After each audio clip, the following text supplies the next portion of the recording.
much. All right, so for the last talk of the workshop, we have Kshitij. Kshitij is a postdoc at Yale, and he has worked extensively on heterogeneity, collaborative learning, optimization, and I'm very happy to see him do work on differential privacy as well. So this is going to be very much a continuation of Suhas's talk in some sense. So there's going to be... talk also. first talk. And first talk as yes. well. So there's going to be personalization, DP, and diffusion models. Okay, thanks everyone for staying till the last talk. So this is the talk about personalized federated training of diffusion models with privacy guarantees. This is joint work with a couple of folks, Bingqing Jiang, Kabir, Weitong, Difan, and Lingxiao. And this is very different from the last talk. It's a purely applied talk. It will appear at CVPR this year. So let me start. So recently, at least in the last 2 years, the most concerns I've heard about data have been about training these large language models, and there's this anxiety about us running out of data, and these sources of data that were previously public are drying up, and what to do. And one thing I really find missing in all of this conversation often is perhaps things like healthcare data or other cross-silo type settings. In healthcare, this metric is very surprising. 97% of all data produced by hospitals each year goes unused. And they actually produce a lot of data, 2.3 zettabytes of data each year. This was by 2020. It was expected to grow by 36% by 2025. Don't know whether it did or not. And people's knee-jerk reaction to this statistic might be that, oh, this is because we have a lot of regulations that control how data can flow. But surprisingly, HIPAA, when it was passed 30 years ago, one of its intentions was actually to enable scientific collaboration with medical data. And there was such a conservative interpretation of HIPAA that 20 years later, there was another bill, 21st Century Cures Act, which was actually passed to clarify that, no, you should actually be ensuring that your data has interoperability so that it can be shared across hospitals and scientific institutions. And hospitals shouldn't be able to block the sharing of data because of competitive reasons or otherwise if the patient wants to.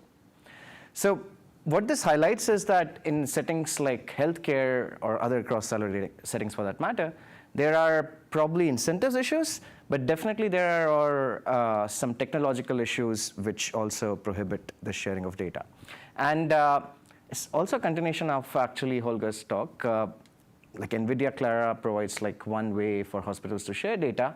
But again, this talk goes beyond just healthcare data. There's many other applications where we actually produce a lot of fragmented data, but the data doesn't get used, like your fitness devices, your self-driving cars, things like that. So I'll keep this running example of hospitals still. So let's say you have multiple hospitals. You could think of all hospitals in the United States, and each of them has some chest X-ray images.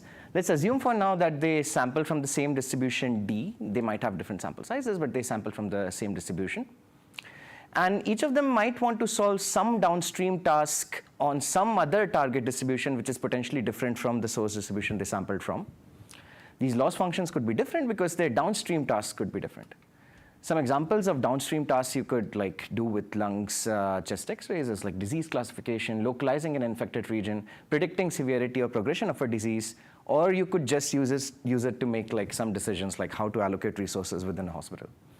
Or more generally, you could learn some general purpose embeddings that you could use for future downstream tasks that you don't know about. You think about this, this already says that federated learning might be hard because there's this task heterogeneity across the hospitals, and this comes both in how the task is actually different and how the target distribution is different for that task.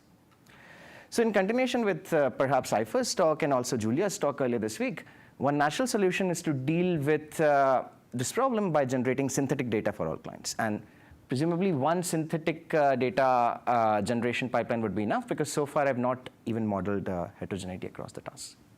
So okay, let's try to do that. The first attempt when you hear this problem might be, okay, you have these hospitals and these data sets.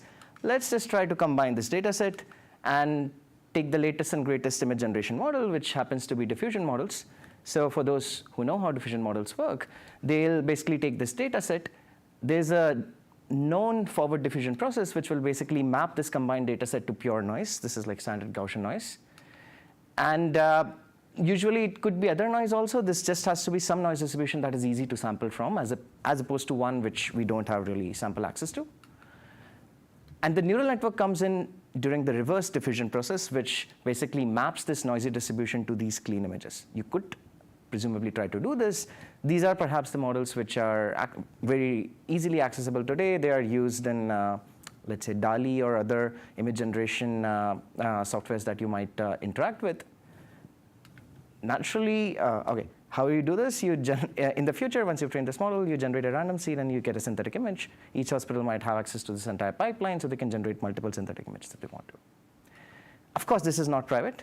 There's no privacy guarantee, and this global model can be attacked. And this talk is not gonna just be about, okay, how do we DP train this thing?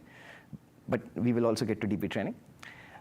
But why is this privacy issue actually extraordinarily severe for diffusion models? Let me give you some motivation for that.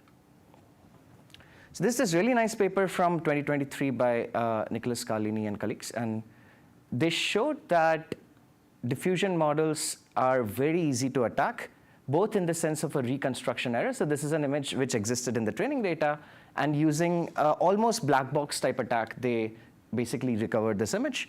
They replicated this experiment across several data sets. They also show that there are very strong membership inference attacks that you can run on diffusion models, and these are the best diffusion models of the time. Although this study hasn't been replicated in 2026, we haven't fundamentally solved these problems. Even more interestingly, they show that this ability to membership inference attack actually improves with the improving quality of the model. FID score is one, for historical reasons, accepted metric for how good the image is coming from the diffusion model. And you can see that as the quality increases, there's like some sort of ability to do better membership inference attacks. So okay, the naive baseline, which was not even private to begin with, if you were to naively use it in a hospital setting, this would be catastrophic. So okay, why not DP train? So this is from that 2023 paper. Carlini et al. Did try to DP train their model, and they failed. So specifically, they tried CIFAR-10 and then took a very classic unit type model. And even with a very high privacy budget, they were not able to stably train this model. Even more surprisingly, if they applied either gradient clipping or noising, their observations were that they were not able to stably train the model. And if you've worked with diffusion models, this might not come off as surprising to you. They can be quite finicky to train, even in the non-private setting. In the private setting, this is further exacerbated. So has there been any progress in DP training, like just naive DP training in the last 3 years? There's been some progress, and again, I'll come back to it towards the end.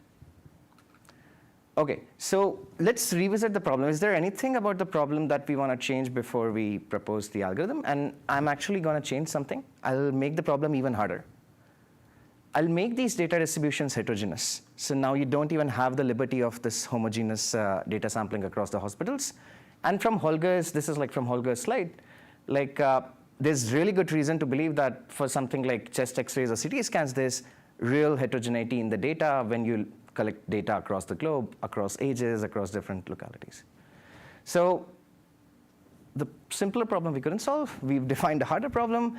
We know how to solve the harder problem, at least we know how to state how to solve it. The way to solve it, okay, you want to do personalization maybe now. You want to generate M different generative models for each client. But again, how do we do that? How do we do that with privacy? So here's our approach. So this slide will define the approach. It's very simple. And the rest of the talk will be about convincing you that why this works, why you can't attack this. I'll show you some empirical evidence. I'll show you the formal privacy guarantee and things like that. But this is the main takeaway in some sense. So previously, we had these clean chest X-ray images, and we just aggregated them and tried to train a centralized model. If you could have tried to even train it in a federated fashion. Carlini et al. Came to the conclusion that they could not. But maybe there's a way to do it in 2026. But that's not our approach. Our approach is basically close to what IFRA was suggesting. We're going to directly utilize the noise in the diffusion model to make these local data sets private. So what do? On each hospital, we're going to train a smaller diffusion model. This smaller diffusion model is gonna create some noisy version of the chest X-ray images. Then we're gonna aggregate it. And globally, we are only gonna train a model which essentially learns to map between this noisy aggregated data and pure noise. This model is never gonna see the clean images anymore. So in the same way, as an IFS talk, you're gonna get like LDP guarantees for the data set on each hospital. And again, when you want to sample in the future, basically the global model will take in a random seed, it'll generate a noisy image. That noisy image passes through your personalized diffusion model, and you generate a clean image. That's the simple baseline, yes. So is the local diffusion model, is it trained with DP? No. Yes No, or no, no. So how do you get the local DP guarantee here? So what we are doing here is we are training a diffusion model to map between clean images at the site and noisy images at the site. And the noisy image already has noise, which is going to give it local DP. So instead of mapping between a clean image and some easy to sample distribution, we are going to actually map between clean image and some noisy image. Why do we not need to map it to a easy to sample distribution? Because the global model is doing that part for me. And why do you need a diffusion model then? Why don't you just noise the images directly? What's the point? What is the local diffusion model helping you do here? So if you noise the images directly, I don't know how you're going to go back from here to here. You could come up with a scheme which would go from here to here and use some other denoiser. I think maybe that's what you're thinking. I'm just using diffusion model as my denoiser. Maybe think of it this way. You could come up with another denoiser though. And the local guarantee, is it at the hospital level or at the record level? At the record in the hospital. But I'll formalize it in the next few slides also. Okay. Yeah. Yes. I just want to understand. So the first one is that you take an image, Right. you create a DP version of it. Is that Yeah, so think of it this way. You take an image, take all your images, create noisy version of... noising is DP, right? Yes. And how much noise do you need to add, I'll show you. But it comes from essentially this parameter T0, which is in this forward diffusion process. And then think of this diffusion model as something that helps you go between these two different densities. One over the empirical distribution of your training data, and one over some noisy version of your empirical distribution. If you had a better model to do this, yes, you could do it. Like we are using UNets, for instance, here. Like you could replace it with transformer diffusion models. You could use other models. I'm not saying you can't. The key idea here is this personalization and breaking this process into two parts. So this satisfies local DP for each image in each hospital. Let me formalize that. In process of formalizing that, for those of you who don't know much about diffusion models, I'll also try to give a very quick summary of how they work. So this is the canonical diffusion model called DDPM from this 2020 paper. And what does this do? So we are learning to map between one distribution that we want to sample from and one which is easy to sample from. So at some time step, we'll sample some clean image from the distribution we have, which is the clean distribution. And we're going to define a forward process which essentially progressively noises the clean image using some sort of, like this equation has this form. Why does it have this form as opposed to some other form? You can actually work with a lot of other types of forward processes as well. I don't want to get into that. This 2020 paper had this form of forward diffusion. You can define some parameter alpha bar, which essentially tells you what happens when you unroll this recursion. And it allows you to write your noisy image at time t as a function of your initial image and noise at time t. And it's not hard to maybe believe that for a very large t and some appropriate noise schedule, xt will eventually start looking like Gaussian because you'll overblow your image with so much noise that it'll start looking like Gaussian. What's maybe really surprising about diffusion models is if you do this process, you can show that the reverse probability distribution, which is basically probability distribution of xt minus 1 given xt, ends up being very close to a Gaussian. And this is not trivial to see. Let me make that clear. And this is also not trivial to show in general settings. You need to make a lot of assumptions about your original distribution, about these noise schedules to show some statement of this nature. But assuming some statement of this nature is true, then diffusion just reduces to estimating the mean of this Gaussian, because that helps me reverse sample. Like I can go from xt to xt minus 1 by using whatever my estimate is of this particular mean. And usually this matrix variance, people set it to something constant. This paper also sets it to something constant. So this is the DDPM paper, very quickly. It's a nice paper. I'd recommend reading it. An even better paper to read if you're interested in learning about diffusion is this Elucidating the Design Space of Diffusion Models, which goes over 10 years of history of like design and analysis of diffusion models. Really interesting paper. So our neural network is essentially learning to model this mean.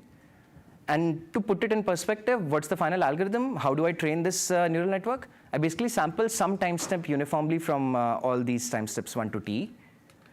And I basically take gradient steps on a particular loss.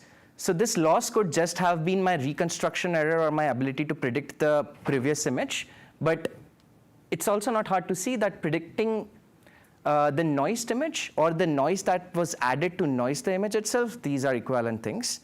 They're quote unquote equivalent because there's some issues with regards to which one of them is like more stable to actually estimate, and there are empirical reasons to actually do line 6 as opposed to something else. Okay, so how does the algorithm I described you fit in this framework? Basically, what we are going to do is on the client, we are actually not going to do full forward diffusion process. We are going to go up to some time step t naught, which is smaller than t. This would ensure that, okay, sufficient noise has been added, but there's still maybe some structure left in the image. And then on the global model's end, you are indeed mapping to something which looks like a Gaussian or white noise, which is also easy to sample from. But if you naively just implement this method, you'll get a terrible epsilon delta, so you need to do a bit more. What we need to do is we actually need to clip the images. And this simple idea is also why perhaps this thing is hard to scale beyond a syllabi dataset right now. So what do? You basically do the naive clipping. The naive clipping for a black and white image would be just take the mean and clip it if the intensity of the pixel is beyond some distance from the mean. For multiple channels, you take actually the average across the channels. We tried actually many sophisticated clipping techniques that have been developed in vision over the years, but this simple technique ended up working the best. So, okay, you have these clipped images, but you might ask, okay, the global model has these clipped images, but what you're giving as input to the global model is not clipped. So you got to change something. And basically what we change is we do this data augmentation also on the client, where we introduce clipped versions of clean and noisy images on the client. And because our pipeline is going to be something called conditional generation is essentially you ask the model to generate images from a particular label as opposed to just generating any random image from that data distribution that you're trying to model. And if you put your conditioning to include somehow the clipping information, then you can ask it to also generate the unclipped version of the images. So yeah, your model learns to both generate clipped and unclipped noisy images, and only the clipped versions are passed to the global model. Okay, you might be thinking some scam is going on here because somehow the aggregate distributions here don't match, on the global model don't match anymore the aggregate distributions that would have come out of this aggregation on the clients. And that is indeed true. But if you squint hard enough, after adding noise, clipped and unclipped images look the same. Yeah, I don't have any more justification. Cool. So what's the DP guarantee? So I've already introduced the clipping parameter C. I've also introduced T naught, which is the point at which we stop on the client. And you can actually write your DP guarantee, local DP guarantee, in terms of your noise schedule, T naught parameter, as well as this clipping strength capital C. And Peter's gone, but to answer Peter's question, basically the guarantee is over all the images in the combined data sets. So you combined all the data sets, look at any image, you get a local DP guarantee for each one of them. It's, again, not hard to believe. You're just adding noise, and then, yeah, it's like a synthetic data type guarantee. To keep things in perspective, if you have big T equals 1,000, you choose C equals to 10, T0 is 690, you'll get like epsilon 10, delta 10 to the power minus 5 LDP guarantee from this mechanism. For the rest of the talk, I'll fix the parameters here, and now I'm going to attack the model to see whether this is meaningful at all. So first thing you might see is this global model, which, yes? If you wanted to get an epsilon closer to like 1, 2 range, you would have to add a lot of noise, right? Yes, yeah. Almost exactly like Gaussian. Yeah, so to get epsilon single digit, you can do a couple of things. You can clip aggressively, you can add a lot of noise, or another thing you might want to do is maybe clip in a latent space. The first two things maybe you can try to do. There would be, of course, some trade-off. If you like make T0 very large, there's essentially no benefit of collaboration left. If you make C very large, then there is no benefit of collaboration again left, because there's no information left in the aggregate data set. So there's a trade-off there. The latent space business, though, we tried that but haven't been able to make it work so far. But that's like an idea, I think, which is what we are still looking at that actually, so it might work out at some point. So this is the output of the global model. Looks like noise. So this is supposed to be the colored MNIST data sets. If you can make out the digits, then yeah, you have really good abilities. But I want to convince you that in general, even in cases where the global model might not look like this, there is something interesting which is happening here. So this is a phenomenon which has been observed in deep neural networks in general, but especially networks which are used for vision applications, which is this coarse to fine refinement sort of phenomenon. What that says is your network learns representations early in the process which solves some sort of coarse task, and eventually it learns to solve finer tasks. 5-6 years ago, there were these famous papers which showed basically the Gabor filters that will come out of the CNN if you trained like a deep CNN, and it'll show like some sort of analogy with like the representation that it's trying to do. But for the generative task, I have like one toy sitting for you to see. So we have like a hierarchical GMM model here. Basically, there are, so this is the true data. There are 4 clusters. Within each cluster, there are 4 clusters again. Within each cluster again, there are 3 clusters again. So this is the density you want to estimate. You, of course, start from Gaussian. What you see is that as you progressively denoise, at some point, you just learn the big 4 clusters. At some point, you learn the structure even within. And finally, you start learning the structure inside the innermost cluster. So there's some sort of hierarchical denoising that happens in diffusion models. And this is good because this means that even in settings where our global model doesn't look like this, maybe I'm not actually revealing the sensitive aspects of the X-ray. I'm just revealing some coarse aspects of the X-ray image. Okay, next we run membership inference attack. So this is this PIA attack, which as far as I know, is the best white box attack for membership inference on diffusion models. There's a lot of data here, but just to point out, our model has about 50% AUC. You can compare it to other models. So this is a non-private centralized baseline. And going from S1 to S3, you're actually training for more and more epochs. S2 is actually the optimal number of epochs to train for. And the AUC is about 90.15. But this is a non-private baseline. You could ask, what about DP centralized baselines? Unfortunately, I don't have numbers for DP centralized baselines here. There's only 1 or 2 papers which even fall in this camp, and they did not do that attack in their paper. We have done the attacks on their paper, but I don't have the numbers here. I will have some results from those papers in the utility guarantees, though. But OK, essentially, this method is somewhat like doing something in preventing against the membership inference. You could try to ask the question, what about reconstruction error? Maybe there's some images which are memorized, maybe not all, but maybe some very weird, rare images that are memorized. And that was one of the observations from the Kalini et al. Paper, in fact. So the first row is basically the noise uploaded by the client. So this is basically the noisy image that the client has sent to the server. And this is the actual clean image. We do 2 types of reconstruction attack. One reconstruction attack where the client has access to both this global model as well as a denoising model which has been fine-tuned on some related task. This is a very strong attack in some sense because what we actually fine-tune this related model on is pretty much like a very good representation of the celeb A dataset. I'll not go into the exact detail, but as you can see, this is kind of failing. It's generating some faces, but not faces which look like the clean image.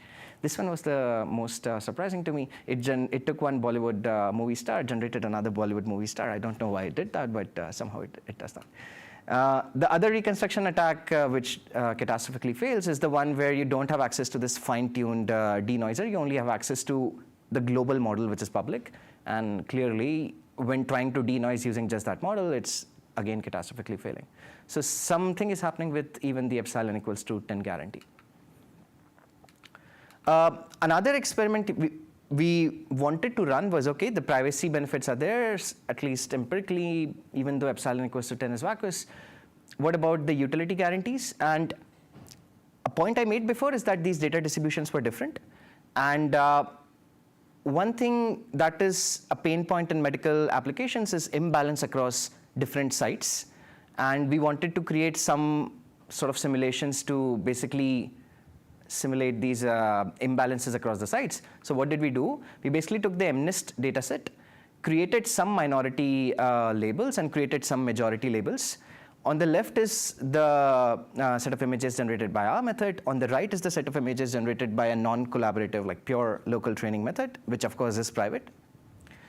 Our method does something reasonable for all digits.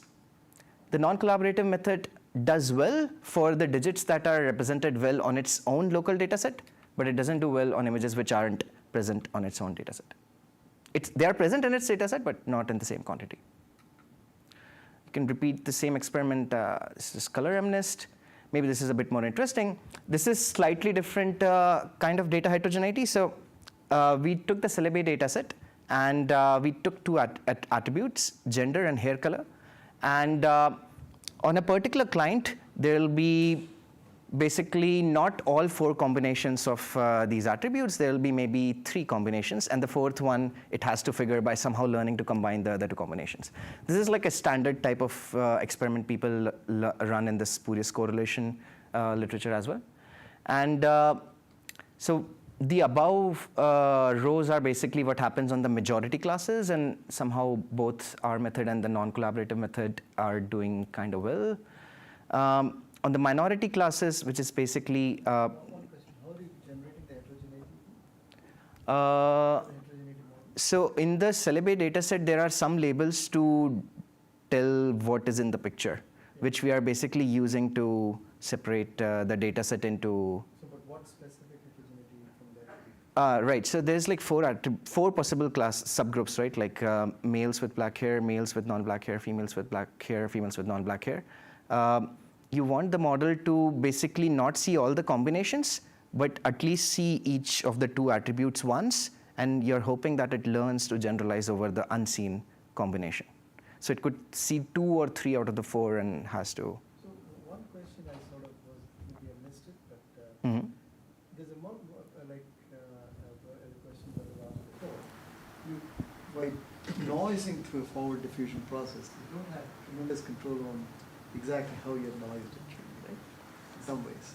Whereas if you directly noise it, you have complete control. So yes, I think what you're getting to is, in this approach, there's no reason so far why I couldn't have designed a completely different forward and reverse noising process on the client side. Yeah. Why did I need to cut off like a diffusion model's forward process to do so? I think it's a good question. You could have done Or that. you could have done way more standard things like noise them, noise the image, send it out, and then you have a denoiser at the. So one thing to note though from my first talk is that if you don't use the specific forward diffusion process, so like in my first talk she added like Laplace or Gaussian noise to MNIST, and then she tried denoising it. It wasn't working well even on MNIST, right? So there, yes, in principle you could do that, but somehow the forward reverse coupling does help diffusion model training. Yeah, so, but it's a good question. I'm not saying it's not possible. I guess we were not maybe able to, but it is possible to maybe potentially do this. So here we're asking it to generate the minority class non-black hair and female. Again, I mean, I think I'll leave you to interpret, but basically, to me, the left side looks better. The right side is the non-collaborative model. We also have numbers. So basically, people use this metric FID, which is essentially some sort of divergence in an embedding space, and they measure this divergence between the actual set of clean images and the synthetic images generated by the generative model. I personally don't think this is a good metric, but this is sort of, for historical reasons, still the prominent maybe thing used to measure the quality of generated images. And I'll just point you first to the biggest data set that we do these studies on. So the first two rows are basically the non-private baselines. There's like a centralized non-private baseline, and then there's a federated non-private baseline. Well, what's the difference? The centralized one, the server sees the raw data. Federated one, it does not. And the federated one has to do some sort of local computation to actually get a reasonable communication complexity. And the centralized is better than the federated one. That's not maybe surprising. But again, we weren't even hoping to beat those things because they don't have any privacy. We were hoping to beat at least the non-collaborative baseline, which is basically completely private baseline, but no collaboration whatsoever. And we do indeed beat it. I told you I'm going to give you at least one DP training baseline. And here is your DP training baseline.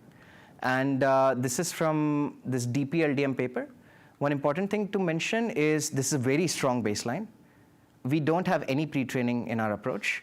This approach not only guarantees a weaker notion of DP, but it also uses pre-training on ImageNet. And somehow, despite that, we are able to beat it. Can one not DP train diffusion models? I don't know. Maybe there are ways to do it. So far, I don't know of any better baseline than this particular paper.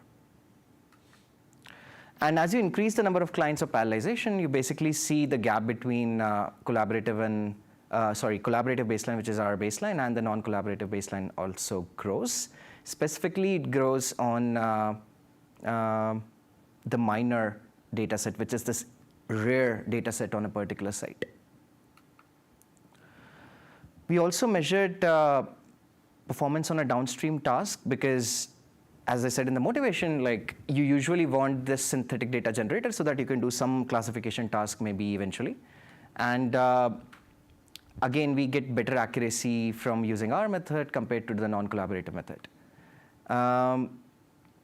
One thing I didn't mention, but we have in the paper, is we also have a theoretical utility guarantee where we basically show that if your estimation, the density that you wanted to estimate was a Gaussian mixture, and the imbalance was basically being created by varying the number of samples from each mixture, then you can show that for a particular model, which is not very much a neural network, it's like a linear model, it's always individually rational to participate in the collaboration. So you always benefit from collaborating than not collaborating. Yes, Sylvia.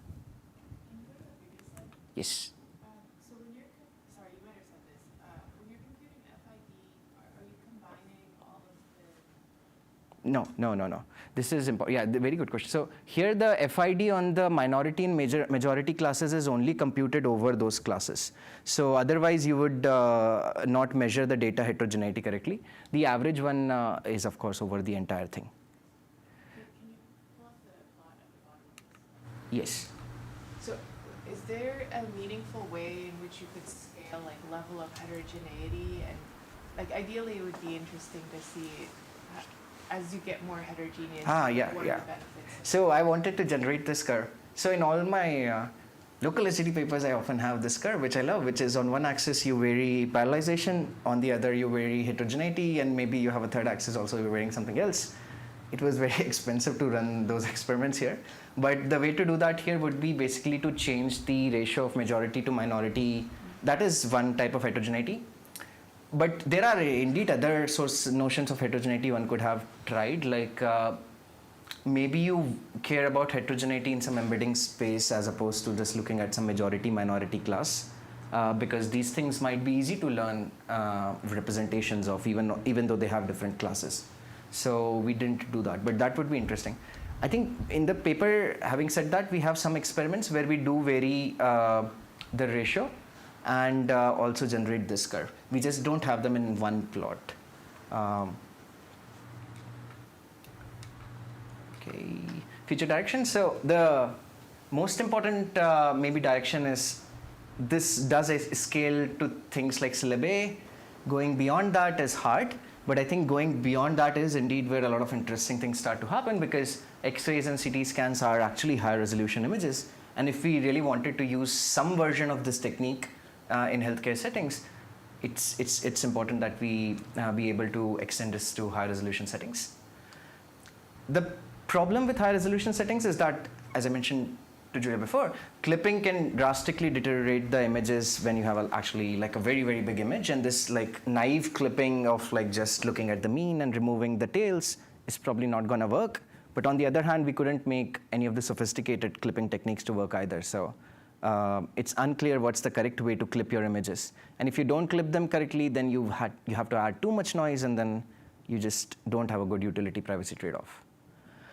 You could try to learn a latent space where you add noise. Why are you adding noise in the image space? Maybe you learn like autoencoder, which projects everything to a small dimensional space, and you add noise there and learn, and then just decode from that space. We tried some version of that experiment, but did not work. But we are actively pursuing this direction. And this actually answers this question. You could use completely different local global processes. You need not use a diffusion process. Maybe you have a better perhaps process. And actually, one thing which might have been maybe miscommunicated in my talk.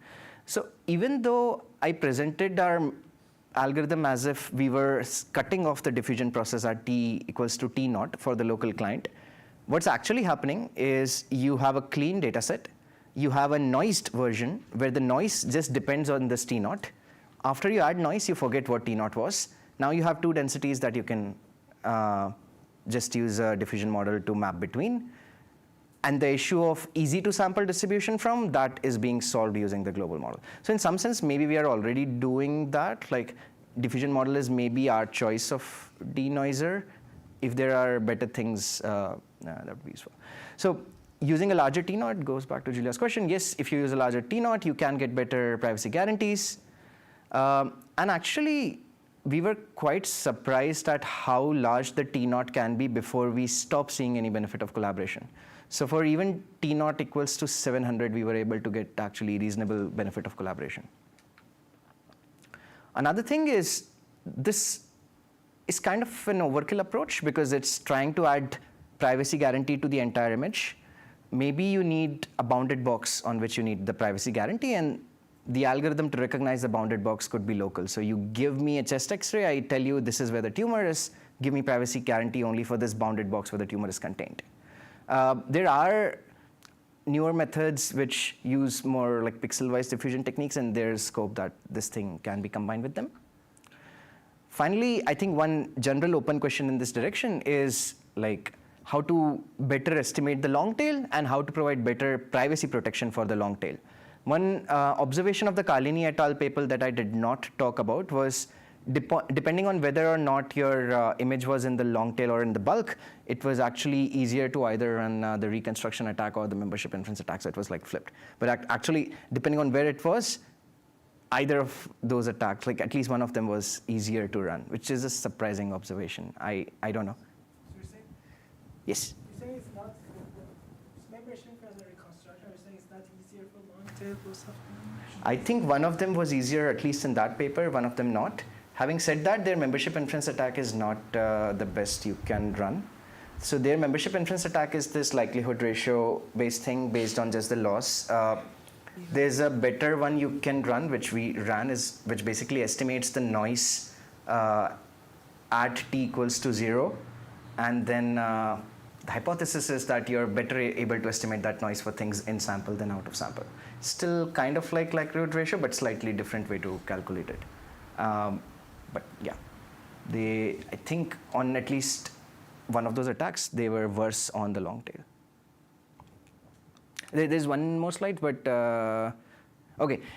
This talk was very empirical. There's like some theory in the paper, but I think the main idea I wanted to basically speak a little about is, in the workshop, there fortunately today were actually talks about personalization, but I strongly feel that personalization can really enable better privacy accuracy trade-offs. And this paper, this is an optimization paper, has nothing to do with diffusion models, is like one example of like how this happens. I just find this to be a very cute paper. I think we should be using more personalization. A lot of these issues with the tension can be resolved with better and more personalization. And there's a lot of interesting related works, like from Suhas and also like from other people who've tried to differentially privately train diffusion models to varying levels of success. Connecting back to this private evolution stuff, there are papers which have tried to use private evolution type techniques to fine-tune diffusion models. But an epsilon equals to 10 with just private fine-tuning versus epsilon equals to 10 with pre-training from scratch, these are very different things. I guess we all understand that. So far, no training from scratch with like private evolution type stuff. And that's all. More questions, I'm happy to answer.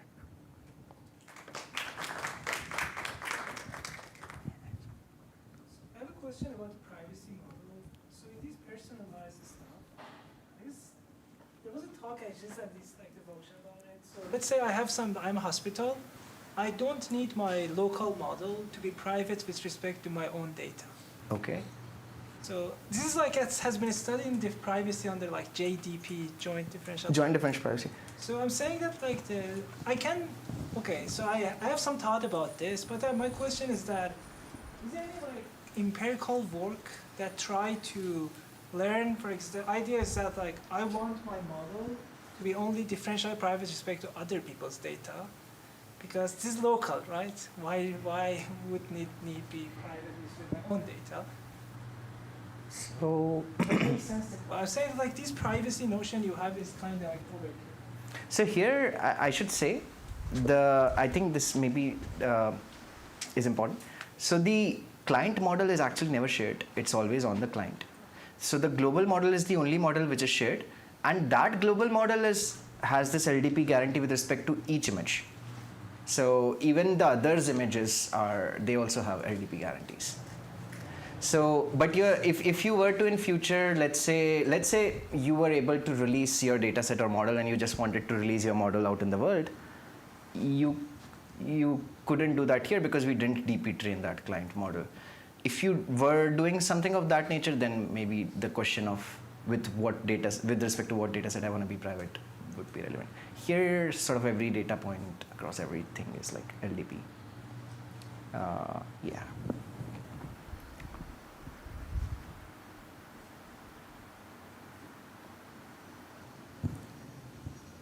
Okay.